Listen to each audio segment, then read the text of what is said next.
আজকে আমি একটি পাঁপড়ের কারি বানাবো। এটি আপনাদের খেতে খুবই ভালো লাগবে। এর স্বাদও অসাধারণ। প্রথমে ভুজিয়া বানানোর জন্য একটি টমেটোকে মাঝ বরাবর কেটে নেব। টমেটোর মাঝের বীজগুলো বের করে নেব। এইভাবে ছোট ছোট পিস পিস করে কেটে নেব। আর একটি পেঁয়াজকে মাঝ বরাবর কেটে নেব। এরপর এইভাবে ছোট ছোট করে কেটে নেব। দুটো লঙ্কাকে এইভাবে ছোট ছোট করে কেটে নেব। আমি এখানে একটি পাত্র নিয়েছি। এর মধ্যে আমি 3টে ডিম ফাটিয়ে নেব। এর মধ্যে পরিমাণ মতন লবণ দেব, অল্প পরিমাণ গরম মশলা গুঁড়ো দেব, পরিমাণ মতন হলুদ গুঁড়ো দেব। এবার কুচিয়ে রাখা পেঁয়াজগুলো দিয়ে দেব, কেটে রাখা কাঁচা লঙ্কাগুলো দিয়ে দেব, কেটে রাখা টমেটো দিয়ে দেব। এবার ভালো করে মিক্সড করে নেব। ডিমের এই মিশ্রণটিকে ভুজিয়া বানিয়ে নেব। প্রথমেই আমি কড়াতে তেল দিয়ে দিয়েছি।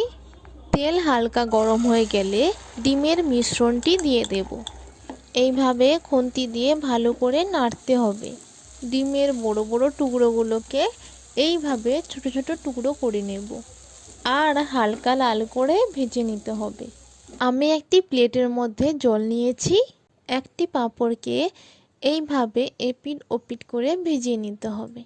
আর একটি শুকনো পরিষ্কার কাপড়ের ওপর ভেজানো পাঁপড়গুলো রেখে দেব। 1 মিনিট কাপড়ের ওপর রেখে দেব যাতে জলগুলো ভালোভাবে শুষে যায়। 1 মিনিট হয়ে গেছে। এবার একটি পাঁপড়কে একটি প্লেটের ওপর রেখে দেব। পাঁপড়ের মাঝখানে ডিমের ভুজিয়া দেব। এইভাবে আস্তে আস্তে করে পাট করে নেব।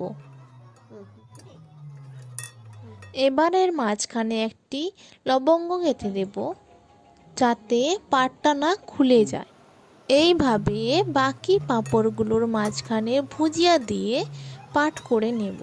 তেল গরম হয়ে গেলে পাঁপড়গুলোকে দিয়ে দেব। পাঁপড়গুলোকে এপিট ওপিট করে হালকা করে ভেজে নেব। এরপর আমি মশলা জল করে নিচ্ছি। প্রথমে 1 চামচ হলুদ গুঁড়ো দিয়ে দেব, 1 চামচ লঙ্কার গুঁড়ো দিয়ে দিচ্ছি, 1 চামচ জিরা গুঁড়ো দিয়ে দিচ্ছি, 1 চামচ ধনিয়া গুঁড়ো দিয়ে দিচ্ছি। এবার ভালো করে মিশিয়ে নেব। কড়াতে অল্প পরিমাণ তেল দিয়ে দেব।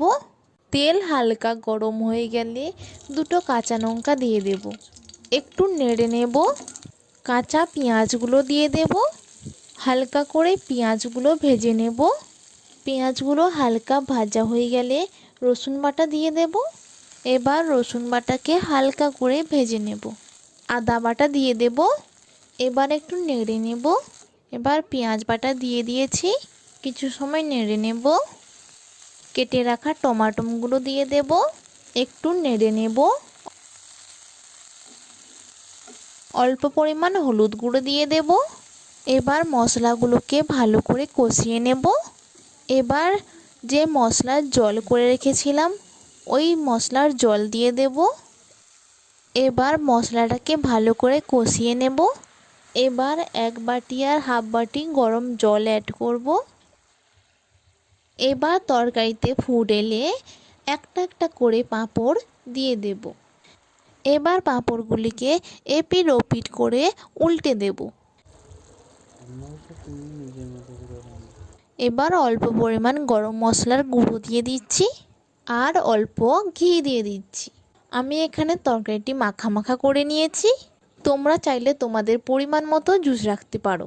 আমাদের পাঁপড়ের কারি পরিবেশনের জন্য রেডি। এটি গরম ভাতের সঙ্গে গরম গরম খেতে অসাধারণ লাগে।